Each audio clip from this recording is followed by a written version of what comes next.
ಯೇಸುವಿನ ನಾಮದಲ್ಲಿ ನಿಮ್ಮೆಲ್ಲರನ್ನು ಇಂದು ಈ ಸಮಯದಲ್ಲಿ ದೇವರ ವಾಕ್ಯವನ್ನು ಆಲಿಸಿ ಅದರಿಂದ ಬಿಡುಗಡೆ ಹೊಂದಲು ನಿಮ್ಮನ್ನು ಆಹ್ವಾನಿಸುತ್ತೇನೆ. ಆತ್ಮೀಯರೇ, ನೀವೆಲ್ಲರೂ ಸಹ ಈ ಲೋಕದಲ್ಲಿ ಜೀವಿಸುತ್ತಿರುವುದು ಸತ್ಯ. ನಮ್ಮ ಜೀವನದ ಬಗ್ಗೆ ನಾವು ತಿಳಿದುಕೊಳ್ಳಬೇಕಾದರೆ ಜೀವನ ಎಲ್ಲಿಂದ ನಮಗೆ ಬಂತು, ಯಾವ ರೀತಿಯಾಗಿ ನಾವು ಜೀವನ ಮಾಡುತ್ತಿದ್ದೇವೆ, ಜೀವನವು ಒಬ್ಬ ಮನುಷ್ಯನಿಗೆ ಎಲ್ಲಿ ಪ್ರಾರಂಭವಾಗುತ್ತದೆ. ಒಬ್ಬ ಮನುಷ್ಯನು ತಾಯಿಯ ಗರ್ಭದಲ್ಲಿ ರೂಪುಗೊಂಡಾಗ ಆತನ ಜೀವನ ಅಲ್ಲಿಂದ ಪ್ರಾರಂಭವಾಗುತ್ತದೆ. ತಾಯಿಯ ಗರ್ಭದಲ್ಲೇ ಆತನು ತಾಯಿ ಸೇವಿಸಿದ ಆಹಾರವನ್ನು ಸೇವಿಸಿ ತಾಯಿಯ ಗರ್ಭದಲ್ಲೇ ಆತನು ಜೀವನ ಪ್ರಾರಂಭವಾಗಿ ಅಲ್ಲಿಂದ ಅವನು ಈ ಲೋಕಕ್ಕೆ ಬಂದಾಗ ಈ ಲೋಕದಲ್ಲಿ ಆತನು ಬೆಳಕನ್ನು ನೋಡುತ್ತಾನೆ. ಬೆಳಕು ಆತನು ನೋಡಿದಾಗ ಆತನ ಕಣ್ಗಳು ಕ್ಲೋಸ್ ಆಗುವಂತೆ ಮಾರ್ಪಡುತ್ತದೆ. ಸ್ವಲ್ಪ ಹೊತ್ತು ಕಣ್ಣು ಮುಚ್ಚ ಆಮೇಲೆ ಕಣ್ಣು ತೆರೆದಾಗ ಈ ಲೋಕದ ಬೆಳಕು ಆತನಿಗೆ ತನ್ನ ಜೀವನಕ್ಕೆ ಆಹ್ವಾನಿಸುತ್ತದೆ ಎಂಬುದನ್ನು ನಾವು ನೋಡ್ತೇವೆ. ಪ್ರೀತಿಯ ಸಹೋದರ ಸಹೋದರಿ, ಜೀವನದಲ್ಲಿ ಒಬ್ಬ ಮನುಷ್ಯನು ಈ ಲೋಕಕ್ಕೆ ಹುಟ್ಟಿದಾಗ ಆ ಮನುಷ್ಯನು ಮೃದುವಾಗಿಯೂ ಸರಳವಾಗಿಯೂ ಐಕ್ಯತೆಯಾಗಿಯೂ ಆ ಮನುಷ್ಯನು ಈ ಲೋಕದಲ್ಲಿ ಹುಟ್ಟುತ್ತಾನೆ. ತನ್ನ ಜೀವನವನ್ನು ಈ ಲೋಕದಲ್ಲಿ ಆತನು ಪ್ರಾರಂಭ ಮಾಡಬೇಕಾದರೆ ತನ್ನ ತಂದೆ ತಾಯಿಯ ಜೊತೆ ಆತನು ಆ ಮಗುವು ಪ್ರಾರಂಭ ಮಾಡುತ್ತದೆ. ತಂದೆ ತಾಯಿಗಳು ಆ ಮಗುವಿನ ಜೀವನವನ್ನು ಅಧಿಕವಾಗಿ ಈ ಲೋಕದಲ್ಲಿ ಒಂದು ಆಸೆಯಿಂದ ಆ ಮಗುವನ್ನು ಒಳ್ಳೆ ರೀತಿಯಾಗಿ ತರಲು ತಂದೆ ತಾಯಿಗಳು ಪ್ರಯತ್ನ ಮಾಡುತ್ತಾರೆ. ಒಂದು ಮಗುವಿನ ಜೀವನವು ರೂಪುಗೊಳ್ಳಬೇಕಾದರೆ ತಂದೆ ತಾಯಿಗಳೇ ಮೊದಲನೆಯ ಪಾಠವನ್ನು ಹೇಳಿಕೊಡುವವರು ಎಂಬುದನ್ನು ನಾವು ಕಂಡಿದ್ದೇವೆ, ಕೇಳಿದ್ದೇವೆ. ಪ್ರೀತಿಯ ಸಹೋದರ ಸಹೋದರರೇ, ತಂದೆ ತಾಯಿಗಳು ಆ ಮಗುವಿನ ಜೀವನದ ಬಗ್ಗೆ ಅತಿಯಾದ ಆಸೆಯನ್ನು ಇಟ್ಟುಕೊಂಡಿರುತ್ತಾರೆ. ಆ ಮಗು ಯಾವ ರೀತಿಯಾಗಿರಬೇಕು, ಯಾವ ರೀತಿಯಾಗಿ ಬೆಳೆಯಬೇಕು, ಯಾವ ರೀತಿಯಾಗಿ ಈ ಲೋಕದಲ್ಲಿ ಇರಬೇಕು ಎಂಬುದನ್ನು ತಂದೆ ತಾಯಿಗಳು ಆ ಮಗುವಿನ ಬಗ್ಗೆ ಜೀವನದ ಬಗ್ಗೆ ಆಸೆಗಳನ್ನು ಇಟ್ಟುಕೊಂಡು ಆ ಮಗುವನ್ನು ಬೆಳೆಸುತ್ತಾರೆ. ಒಂದು ದೊಡ್ಡ ಮನೆ ಇದ್ದರೆ, ಆಸ್ತಿ ಪಾಸ್ತಿ ಇದ್ದರೆ ಮತ್ತು ಒಳ್ಳೆಯ ಕಾರು ಇದ್ದರೆ ಆ ಮಗು ಆ ಜೀವನವನ್ನು ಅದೇ ರೀತಿಯಾಗಿ ಸ್ವೀಕರಿಸುತ್ತದೆ. ಅದನ್ನು ಸ್ವೀಕರಿಸಿ ಆ ಮಗು ಬೆಳೆದಾಗ ಅದೇ ರೀತಿಯಾಗಿ ಆ ಮಗುವು ರೂಪುಗೊಳ್ಳುತ್ತದೆ ತನ್ನ ಜೀವನದಲ್ಲಿ ಎಂಬುದನ್ನು ನೋಡ್ತೇವೆ. ಅದೇ ಒಂದು ಮಗು ಚಿಕ್ಕ ಒಂದು ಮನೆಯಲ್ಲಿ ಒಂದು ಮಂಚ ಇಲ್ಲದೆಯೋ ಒಂದು ಚಾಪೆ ಇದ್ದುಕೊಂಡು ಮನೆಯಲ್ಲಿ ಕೆಲವು ಬೆಡ್ಶೀಟ್ಗಳಿದ್ದುಕೊಂಡು ಜೀವನ ಮಾಡುವವರು ಎಷ್ಟೋ ಜನ ಇದ್ದಾರೆ. ಅಂಥ ಮನೆಯಲ್ಲಿ ಹುಟ್ಟಿದ ಮಗುವು ಸಹ ಅವರ ತಂದೆ ತಾಯಿಗಳು ಸಹ ಒಂದು ಮಗುವನ್ನು ಅವರು ಈ ಲೋಕದಲ್ಲಿ ಒಳ್ಳೆಯ ರೀತಿಯಾಗಿ ಜೀವಿಸಬೇಕು, ನಾನು ಕಷ್ಟಪಟ್ಟು ಆ ಮಗುವಿಗೆ ಒಳ್ಳೆಯ ಜೀವನವನ್ನು ರೂಪಿಸಿ ಈ ಲೋಕದಲ್ಲಿ ನನ್ನ ಮಗನನ್ನು ಒಳ್ಳೆಯ ರೀತಿಯಾಗಿ ತರಬೇಕೆಂಬುದೇ ತಂದೆ ತಾಯಿಗಳಿಗೆ ಆಸೆ. ಪ್ರೀತಿಯ ಸಹೋದರ ಸಹೋದರಿಯರೇ, ಈ ಲೋಕದಲ್ಲಿ ಆ ಬಡವರಾಗಲಿ ಸಾಹುಕಾರರಾಗಲಿ ತನ್ನ ಜೀವನದ ಬೇರುಗಳು, ಜೀವನದ ಕ್ರಿಯೆಗಳು ಬೇರೆ ಬೇರೆಯಾಗಿರುತ್ತದೆ ಎಂಬುದನ್ನು ನೀವು ನೋಡಬಹುದು. ಈ ಲೋಕದಲ್ಲಿ ಜೀವನ ನಾವು ತೆಗೆದುಕೊಂಡಾಗ ಈ ಲೋಕದಲ್ಲಿ ಜೀವನ ನಮಗೆ ನಶ್ವರ.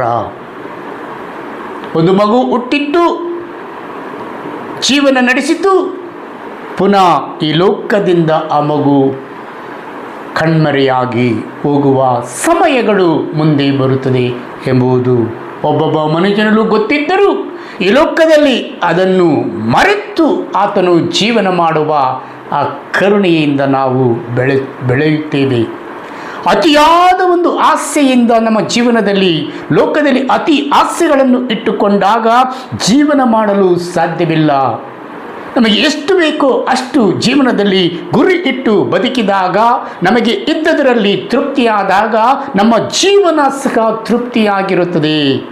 ನಮ್ಮ ಜೀವನದಲ್ಲಿ ಆಸೆಗಳು ಹೆಚ್ಚಾದಾಗ, ನಮ್ಮ ಜೀವನದಲ್ಲಿ ಆಕಾಂಕ್ಷೆಗಳು ಹೆಚ್ಚಾದಾಗ, ನಮ್ಮ ಜೀವನದಲ್ಲಿ ಈ ಲೋಕದ ಕ್ರಿಯೆಗಳು ಹೆಚ್ಚಾದಾಗ ನಮ್ಮ ಜೀವನವು ಕೆಟ್ಟು ಹೋಗುವ, ಕಷ್ಟದಲ್ಲಿ ಸಿಕ್ಕಿಕೊಳ್ಳುವ ಸಂದರ್ಭಗಳು ನಮಗೆ ಬರುತ್ತದೆ. ಪ್ರೀತಿಯ ಸಹೋದರ ಸಹೋದರರೇ, ನಮ್ಮ ಜೀವಿತದಲ್ಲಿ ನಾವು ನೋಡುವಾಗ ಹಲವಾರು ರೀತಿಯಿಂದ ನಾವು ನೋಡಬಹುದು. ಪ್ರೀತಿಯ ಸಹೋದರ ಸಹೋದರರೇ, ಬೈಬಲ್ ಗ್ರಂಥದಲ್ಲಿ ನಾವು ನೋಡುವಾಗ ಒಂದು ಕೊರಿಂಥಿಯರಲ್ಲಿ 3ನೇ ಅಧ್ಯಾಯದಲ್ಲಿ 16ನೇ ವಾಕ್ಯವನ್ನು ಓದುತ್ತೇನೆ, ಕೇಳಿ. ನೀವು ದೇವರ ಆಲಯವಾಗಿದ್ದೀರಿ, ದೇವರ ಆತ್ಮವು ನಿಮ್ಮಲ್ಲಿ ವಾಸಿಸುತ್ತದೆಂದು ನಿಮಗೆ ಚೆನ್ನಾಗಿ ತಿಳಿದಿದೆ. ದೇವರ ಆತ್ಮವು ನಿಮ್ಮಲ್ಲಿ ಚಲಿಸ್ತಾ ಇದೆ, ನಿಮ್ಮಲ್ಲಿ ಇದೆ, ಚೆನ್ನಾಗಿ ನಿಮಗೆ ಗೊತ್ತು. ಆದರೆ ಆ ಆತ್ಮದಲ್ಲಿ ಬೇರೂರುವವರು ಈ ಲೋಕದಲ್ಲಿ ತನ್ನ ಜೀವನವನ್ನು ದೇವರ ಕಡೆ ತಿರುಗಿಸಿಕೊಳ್ಳುವವರು, ತನ್ನ ಜೀವನವನ್ನು ಆ ದೇವರ ಕಡೆ ಕೊಡುವವರು, ದೇವರಿಗಾಗಿ ಮುಡುಪಾಗಿ ಇಡುವವರು ಈ ಲೋಕದಲ್ಲಿ ತುಂಬ ಕಡಿಮೆ. ಪ್ರೀತಿಯ ಸಹೋದರ ಸಹೋದರರೇ, ಒಂದು ಮಗುವಿನ ಆಸೆಗಳು ಬೆಳೆಯುತ್ತಾ ಬೆಳೆಯುತ್ತಾ ಜೀವನವು ಹಲವಾರು ರೀತಿಯಿಂದ ಈ ಲೋಕದ ಆಸೆಗಳಿಗೆ ಹೋದಾಗ, ಈ ಲೋಕದ ಆಸೆಗಳು ಆಕಾಂಕ್ಷೆಗಳು ಬಂದಾಗ ಆ ಜೀವನವನ್ನು ಆ ಮಗುವು ಈ ಲೋಕದ ಕಡೆಗೆ ರೂಪಿಸಿಕೊಳ್ಳುತ್ತದೆ ಎಂಬುದನ್ನು ನಾವು ನೋಡ್ತೇವೆ. ಹಲವಾರು ಜನರು ಓಟದಲ್ಲಿಯೂ ಜೀವನವನ್ನು ರೂಪಿಸಿಕೊಳ್ಳುತ್ತಾರೆ. ಹಲವಾರು ಜನರು ಒಂದು ಫ್ಯಾಕ್ಟ್ರಿ ಮಾಡಿ ಅದರಲ್ಲಿ ನಾನು ಒಳ್ಳೆಯ ರವಿಗೆ ಹಲವಾರು ಜನರಿಗೆ ನನ್ನ ಜೀವಿತದಲ್ಲಿ ಹಲವಾರು ಜನರಿಗೆ ಜೀವನವನ್ನು ರೂಪಿಸಬೇಕು ಕೆಲಸ ಕೊಟ್ಟು ಎಂಬುವರು ಹಲವಾರು ಜನರು ಈ ಲೋಕದಲ್ಲಿ ಇದ್ದಾರೆ. ಇನ್ನು ಹಲವಾರು ಜನರು ಒಂದು ಓದಿ ನಾನು ಚೆನ್ನಾಗಿ ಒಳ್ಳೆ ರೀತಿಯ ಆಫೀಸರ್ ಆಗಿ ನಾನು ಕೆಲಸ ಮಾಡಬೇಕು, ನಾವೊಬ್ಬ ಸಾಕ್ಷಿಯ ಮಗನಾಗಿ ಬಾಳಬೇಕು ನನ್ನ ತಂದೆ ತಾಯಿಗಳಿಗೆ ಇತರರಿಗೆ ಎಂದು ಅವರ ಆಸೆ ಆಕಾಂಕ್ಷೆಗಳು ತನ್ನ ಜೀವನದಲ್ಲಿ ಅವರು ರೂಪಿಸಿಕೊಳ್ಳುತ್ತಿರುತ್ತಾರೆ. ಪ್ರೀತಿಯ ಸಹೋದರ ಸಹೋದರರೇ, ನಾವು ನೋಡುವಾಗ ಜೀವಿತದಲ್ಲಿ ನೀವು ದೇವರ ಆಲಯವಾಗಿದ್ದೀರಿ ಎಂದು ದೇವರು ಹೇಳ್ತಾರೆ. ಒಬ್ಬ ಮನುಷ್ಯನು ಈ ಲೋಕದಲ್ಲಿ ಹುಟ್ಟಿದಾಗ ಆ ಮನುಷ್ಯನ ಆ ಶರೀರವು, ಆ ಮನುಷ್ಯನ ಆತ್ಮವು ಒಂದು ರೀತಿಯಾಗಿ ಒಂದು ಆಲಯವಾಗಿ ಮಾರ್ಪಡುತ್ತದೆ.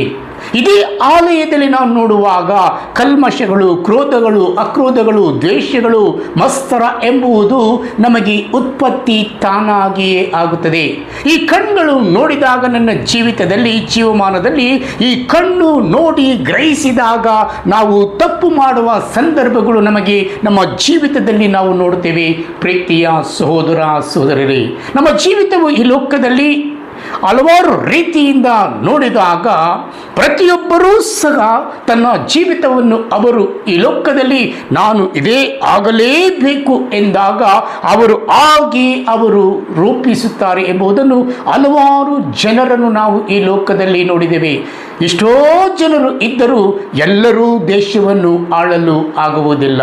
ಆದರೆ ಕೆಲವರು ಮಾತ್ರ ಅವರ ಜೀವಿತವನ್ನು ಅದಕ್ಕೆ ಸಮರ್ಪಿಸಿ ಅದರೊಟ್ಟಿಗೆ ಇದ್ದು ಆ ಕಾರ್ಯಗಳನ್ನು ಮಾಡಿ ಅವರು ಆ ರಾಜಕೀಯದಲ್ಲಾಗಲಿ ಒಂದು ಕಾರ್ಯದಲ್ಲಿ ಅವರು ಕುಳಿತುಕೊಂಡು ಅವರು ಆ ಜೀವಿತವನ್ನು ಅವರಿಗೆ ಸಮರ್ಪಿಸಿ ಅವರು ಕೆಲಸ ಮಾಡ್ತಾರೆ. ಪ್ರೀತಿಯ ಸಹೋದರ ಸಹೋದರಿ, ಒಬ್ಬ ಪಾಸ್ಟರ್ ಆಗುವವರು ಸಹ ತನ್ನ ಜೀವಿತದಲ್ಲಿ ಯಾವುದೋ ದೇವರ ಬೈಬಲ್ ಗ್ರಂಥವನ್ನು ಓದುವಾಗ ಆ ಗ್ರಂಥದಿಂದ ದೇವರು ಅವರನ್ನು ಕರೆದಾಗ ತನ್ನ ಜೀವಿತವನ್ನು ಅದಕ್ಕೆ ಸಮರ್ಪಣೆ ಮಾಡಿಕೊಟ್ಟು ಆ ವಾಕ್ಯದ ಮುಖಾಂತರ ಹೋದಾಗ, ಆ ಪ್ರಾರ್ಥನೆಯ ಮುಖಾಂತರ ಅವರು ಹೋದಾಗ, ಸ್ತುತಿಗಳ ಮುಖಾಂತರ ಅವರು ಹೋದಾಗ, ಪ್ರೀತಿಯ ಸಹೋದರ ಸಹೋದರಿ, ದೇವರು ಅವರನ್ನು ರೂಪಿಸಿ, ದೇವರು ಅವರನ್ನು ಕರೆದು ಈ ಲೋಕದಲ್ಲಿ ಅವರ ಜೀವಿತವನ್ನು ಆ ಕರ್ತನ ಜೀವಿತದಂತೆ ಮಾರ್ಪಡಿಸಿ ಅವರನ್ನು ಹಿಂಬಾಲಿಸುವ ಕೃಪೆಯನ್ನು ದೇವರು ಮನುಜನಿಗೆ ನೀಡುತ್ತಾರೆ. ಪ್ರೀತಿಯ ಸಹೋದರ ಸಹೋದರರೇ, ನೋಡಿ, ಅವರ ಜೀವಿತದಲ್ಲಿ ನಾವು ನೋಡುವಾಗ ಕೆಲವರು ಸಿಂಗರ್ ಆಗಿರುತ್ತಾರೆ, ಕೆಲವರು ಆರಾಧನೆ ಮಾಡುವುದರಲ್ಲಿ ಹಾಡುಗಳು ಆಡುವುದರಲ್ಲಿ ಕೆಲವರು ನಿಷ್ಠಾವಂತರಾಗಿ ಆರಾಧನೆ ಮಾಡುವ ಕೃಪೆಗಳನ್ನು ಹಾಡುಗಳನ್ನು ಆಡುವ ಕೃಪೆಯನ್ನು ದೇವರು ನೀಡುತ್ತಾರೆ. ಅವರು ಇಂಟ್ರೆಸ್ಟ್ ಇದ್ದು ಮಾಡಿದಾಗ ದೇವರು ಅವರ ಜೊತೆ ಇದ್ದು ಅವರಿಗೆ ದೇವರು ಬಲಪಡಿಸುತ್ತಾರೆ. ಪ್ರೀತಿಯ ಸಹೋದರ ಸಹೋದರರೇ, ದೇವರು ಎಂದಿಗೂ ಒಬ್ಬ ಮನುಷ್ಯನನ್ನು ಕೈ ಬಿಡುವುದಿಲ್ಲ ಎಂಬ ಎಂಬುದನ್ನು ನಾವು ನೋಡ್ತೇವೆ. ಪ್ರೀತಿಯ ಸಹೋದರ ಸಹೋದರರೇ, ನೀವು ದೇವರ ಆಲಯವಾಗಿದ್ದೀರಿ. ಆ ಆಲಯವು ನೀವೇ ಆಗಿದ್ದೀರಿ.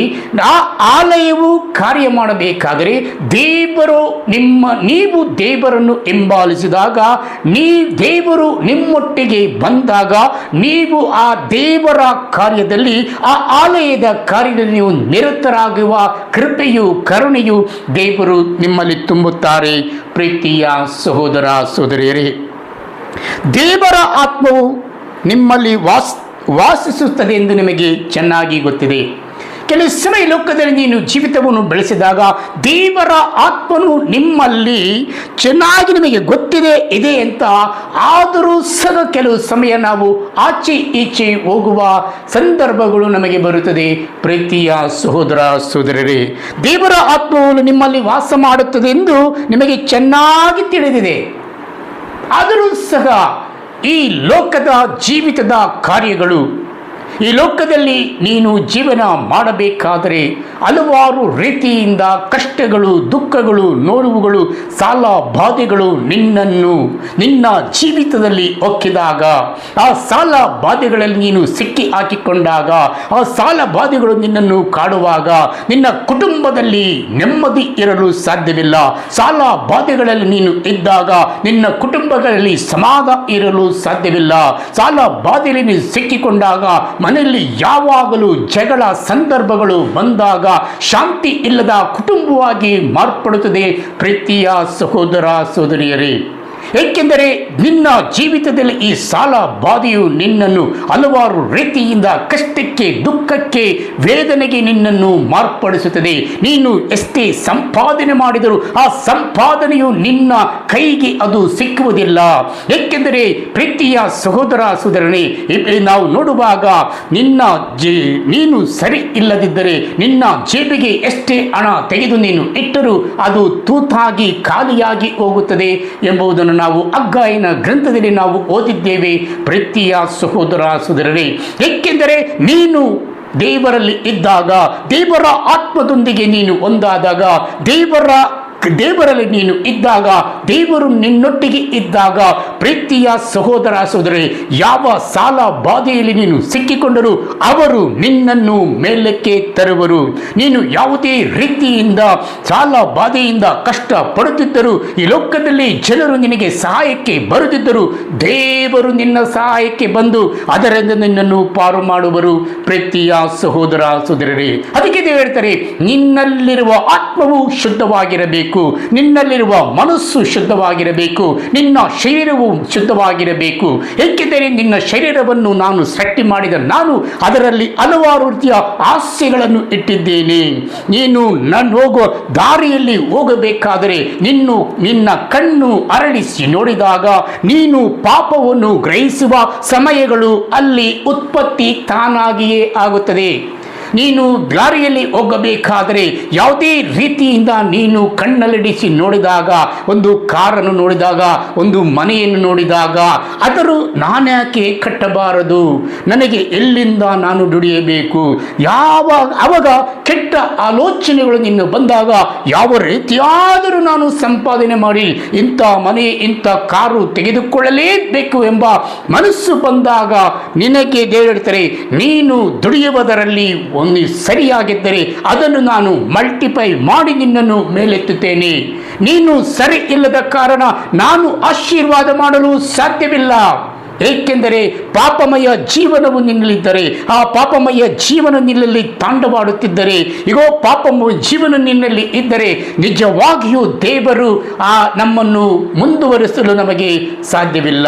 ಪ್ರೀತಿಯ ಸಹೋದರ ಸಹೋದರಿ, ಏಕೆಂದರೆ ನಮ್ಮನ್ನೇ ನಾವು ಈ ಲೋಕದಲ್ಲಿ ಪಾಪಕ್ಕೆ ಒಳಪಡಿಸಿಕೊಂಡಾಗ ಆ ಪಾಪಮಯ ಜೀವನವು ನಮ್ಮಲ್ಲಿ ತಾಂಡವಾಡಬೇಕಾದರೆ, ಪ್ರೀತಿಯ ಸಹೋದರ ಸಹೋದರಿ, ದೇವರು ನೆಲೆಸಿ ಒಳ್ಳೆಯ ಕಾರ್ಯದಲ್ಲಿ, ಒಳ್ಳೆಯ ನಿನ್ನ ಬಿಸ್ನೆಸ್ ಅಲ್ಲಿ ಒಳ್ಳೆಯದಾಗಿ ಬೆಳೆಸಿ ನಿನ್ನನ್ನು ಮೇಲೆ ತರಲು ಸಾಧ್ಯವಿಲ್ಲ. ಏಕೆಂದರೆ ನಿನ್ನ ಮನಸ್ಸು ಕಳವಳಗೊಳ್ಳುತ್ತದೆ, ನೀನಾಗಿಯೇ ನೀನು ಮೋಸವಾಗಿ ಹೋಗುವೆ ಈ ಲೋಕದಲ್ಲಿ. ಪ್ರೀತಿಯ ಸಹೋದರ ಸಹೋದರಿ, ಎಷ್ಟೋ ಜನರಿಗೆ ಈ ಸಮಯದಲ್ಲಿ ಪ್ರೀತಿಯ ಸಹೋದರ ಸಹೋದರಿ ಅವರ ಜೀವಿತವನ್ನು ಒಳ್ಳೆ ರೀತಿಯಾಗಿ ನಡೆಸಿಕೊಂಡು ಬರ್ತಾ ಇರ್ತಾರೆ.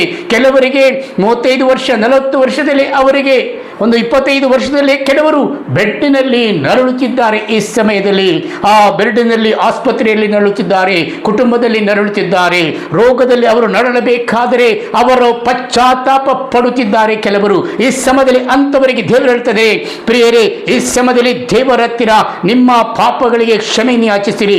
ಆ ಸಮಯದಲ್ಲಿ ಮಾಡಿದ ಕೆಟ್ಟ ಆಲೋಚನೆಗಳು, ದುರಾಭ್ಯಾಸಗಳು ಯೇಸುವಿನ ನಾಮದಲ್ಲಿ ನಿಮ್ಮನ್ನು ತೊಡೆಯಲ್ಪಟ್ಟು ಈ ಸಮಯದಲ್ಲಿ ದೇವರು ನಿಮ್ಮನ್ನು ಮೇಲಕ್ಕೆ ತರುವರು. ಪ್ರೀತಿಯ ಸಹೋದರ ಸಹೋದರರೇ, ದೇವರು ಎಂದಿಗೂ ಕೈ ಬಿಡುವುದಿಲ್ಲ.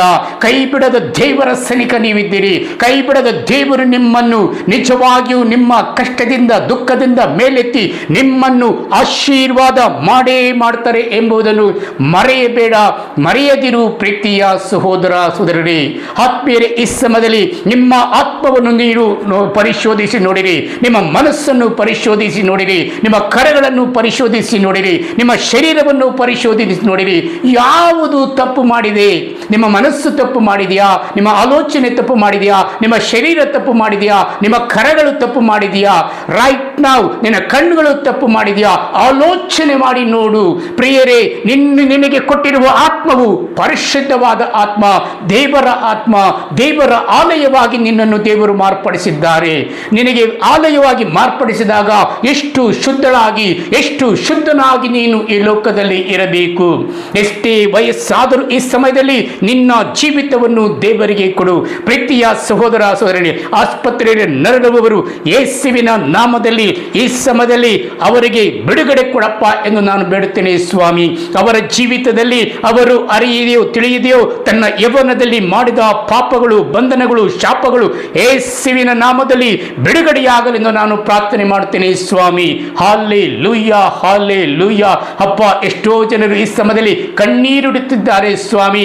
ನನ್ನ ಜೀವಿತದಲ್ಲಿ ಈ ಪಾಪ ಯಾರಿಗೂ ಗೊತ್ತಾಗದೆ ನಾನು ಮಾಡಿಬಿಟ್ಟೆನಲ್ಲ, ಈ ಪಾಪದಲ್ಲಿ ನಾನು ಮನಸ್ಸಿನಲ್ಲಿ ಇಟ್ಟುಕೊಂಡು ಕೊರಗುತ್ತಿದ್ದೇನೆ, ಈ ಪಾಪಮಯ ಜೀವನದಿಂದ ನಾನು ಹೇಗೆ ಹೊರಬರುವುದು ಎಂದು ಆಲೋಚನೆ ಮಾಡು ಕಣ್ಣೀರಿಟ್ಟಿರುವ ಒಬ್ಬೊಬ್ಬರನ್ನು ದೇವರು ಈ ಸಮಯದಲ್ಲಿ ನಿಮ್ಮ ಕಣ್ಣೀರನ್ನು ತೊಡೆದು ನಿಮ್ಮ ಪಾಪವನ್ನು ಒಪ್ಪಿಕೊಂಡು ದೇವರಿಗೆ ಸಮರ್ಪಣೆ ಮಾಡಿ ದೇವರು ಹಿಂದೆ ಈ ಸಮಯದಲ್ಲೇ ನಿಮಗೆ ಮೇಲೆ ತರುವರು.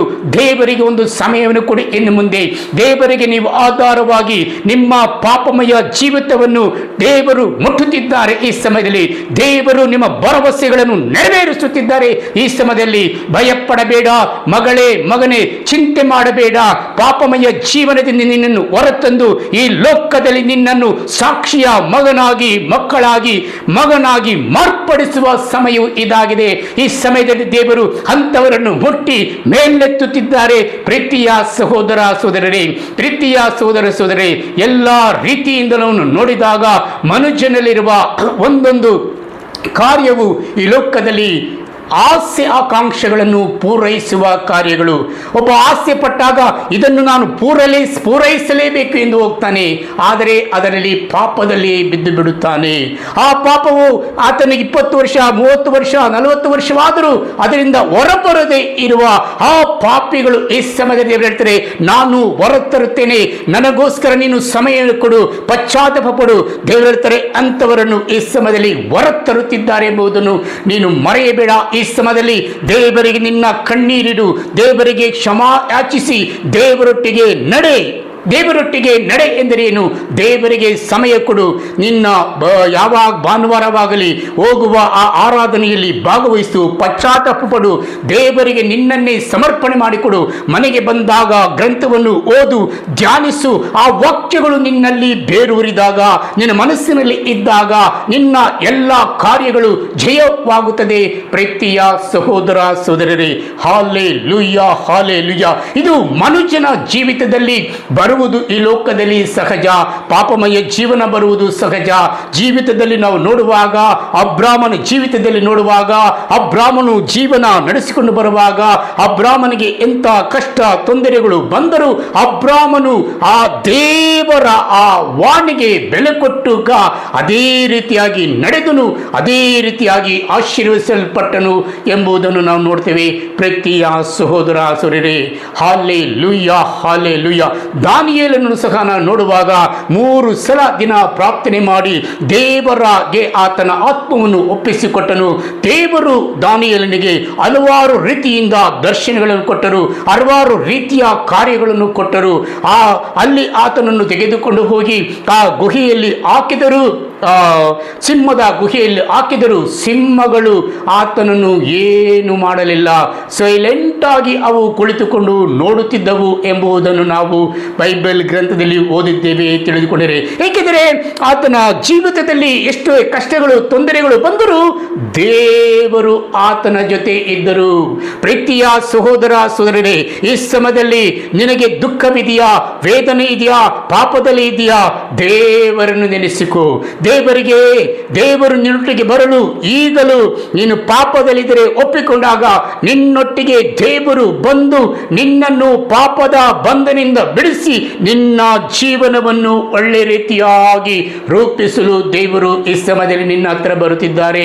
ಮಗಳೇ, ಮಗನೇ, ದೇವರಿಗೆ ನೀನು ಒಪ್ಪಿಸಿಕೊಡು ಈ ಸಮಯದಲ್ಲಿ. Hallelujah, hallelujah. ದೇವಾದ ದೇವನೇ ಸ್ತೋತ್ರ, ನಿಮಗೆ ವಂದನೆ, ನಿಮಗೆ ಆರಾಧನೆ ಯೇಸುವೇ. ಜೀವನದಲ್ಲಿ ನೋಡಿ, ಬೈಬಲ್ ಗ್ರಂಥದಲ್ಲಿ ಯೇಸು ಸಹ ಈ ಲೋಕಕ್ಕೆ ಜೀವಿತದಲ್ಲಿ ಅವರು ಈ ಲೋಕಕ್ಕೆ ಜನಿಸಿದಾಗ ಅವರ ಜೀವಿತದಲ್ಲಿ ಅವರು ಹುಟ್ಟಿದ ತಕ್ಷಣ ಎಷ್ಟೋ ಜನ ಅವರು ಪ್ರಾಣ ಮಕ್ಕಳು ಕೊಟ್ಟರು ಎಂಬುದನ್ನು ನೋಡ್ತೇವೆ. ಆದರೆ ಯೇಸು ಜೀವನ ಈ ಲೋಕಕ್ಕೆ ಬೆಳಕನ್ನು ಕಂಡ ತಕ್ಷಣ ಸಾವಿರಾರು ಜನರು ಮಕ್ಕಳು ಬಲಿಯಾದರು ಎಂಬುದನ್ನು ನೋಡ್ತೇವೆ.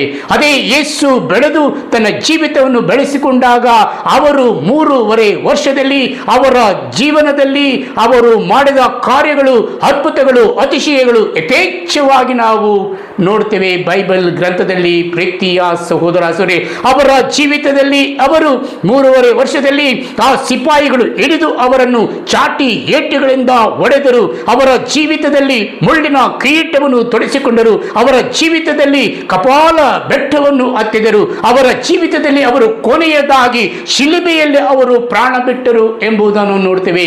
ಪ್ರೀತಿಯ ಸಹೋದರ ಸಹೋದರಿ, ಯೇಸುವಿನ ಜೀವನವು ಇದಾಗಿರಬೇಕಾದರೆ, ನಮ್ಮ ಜೀವಿತವು ಜಯ ಹೊಂದಬೇಕಾದರೆ ನಾವು ಮೌನವಾಗಿರಬೇಕು, ದೇವರೊಟ್ಟಿಗೆ ಇರಬೇಕು, ದೇವರೊಟ್ಟಿಗೆ ವಾಸಿಸಬೇಕು. ಪ್ರೀತಿಯ ಸಹೋದರ ಸಹೋದರಿ, ಆಗ ನಮ್ಮ ಜೀವಿತವು, ನಮ್ಮ ಮನಸ್ಸು, ನಮ್ಮ ದೇಹವು ಶುದ್ಧವಾಗುತ್ತದೆ. ನಮ್ಮಲ್ಲಿ ಕೋಪ ಬಂದಾಗ, ನಮ್ಮಲ್ಲಿ ಅಗೆತನ ಬಂದಾಗ, ನಮ್ಮಲ್ಲಿ ಮೋಸ ಮಾಡುವ ಮನಸ್ಸು ಬಂದಾಗ ದೇವರು ನಮ್ಮನ್ನು ಒಳ್ಳೆ ರೀತಿಯಾಗಿ ರೂಪಿಸಲು ಸಾಧ್ಯವಿಲ್ಲ.